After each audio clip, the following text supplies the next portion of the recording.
কাহারও বদ হজম হয়ে থাকে তাহলে বদ হজমের জন্য একটি গুরুত্বপূর্ণ আদা পড়া নিয়ে উপস্থিত হয়ে গেলাম আপনাদের মাঝে।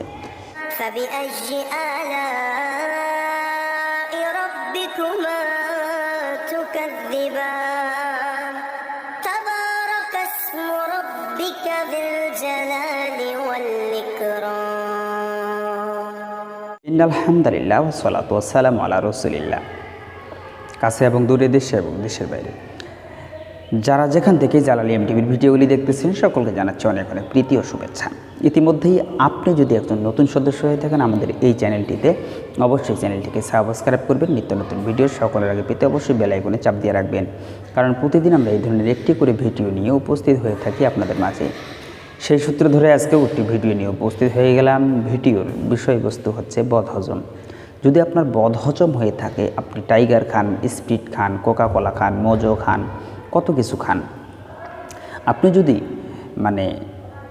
এই শুধু আদা পড়া খান না, আগের জামানায় তো আর এতগুলো ছিল না, স্পিরিট ছিল না, টাইগার ছিল না, তারা কিন্তু আদা টাদা খেয়েই তাদের হজম শক্তি বাড়িয়ে নিত।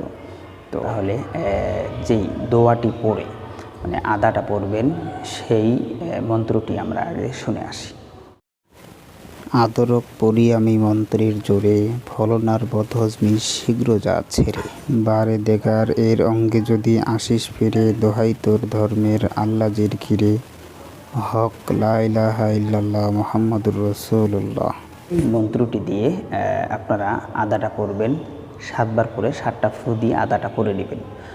পরে নিয়ে বদহজম যাদের হজম হচ্ছে না, পেটে ভুটভাট বা গ্যাস হচ্ছে ইত্যাদি ইত্যাদি, যে কোনো কারণে পেটের বদহজমের কারণে এই দোয়াটি মন্ত্রটি খুবই কার্যকরী। আপনারা এভাবে আদা পরে দিতে পারেন বা নিজেও খেতে পারেন। ইনশাআল্লাহ যত প্রকার পেটের সমস্যা, বদহজম, সমস্ত রোগ থেকে ইনশাআল্লাহ মুক্তি পাবেন। তো প্রিয় দর্শক শ্রোতা, যারা যেখানেই থাকেন সুস্থ থাকেন, সুন্দর থাকেন। দেখা হয়ে যাবে অন্য কোনো ভিডিওতে। আসসালামু আলাইকুম ওয়া রাহমাতুল্লাহি ওয়া বারাকাতুহু।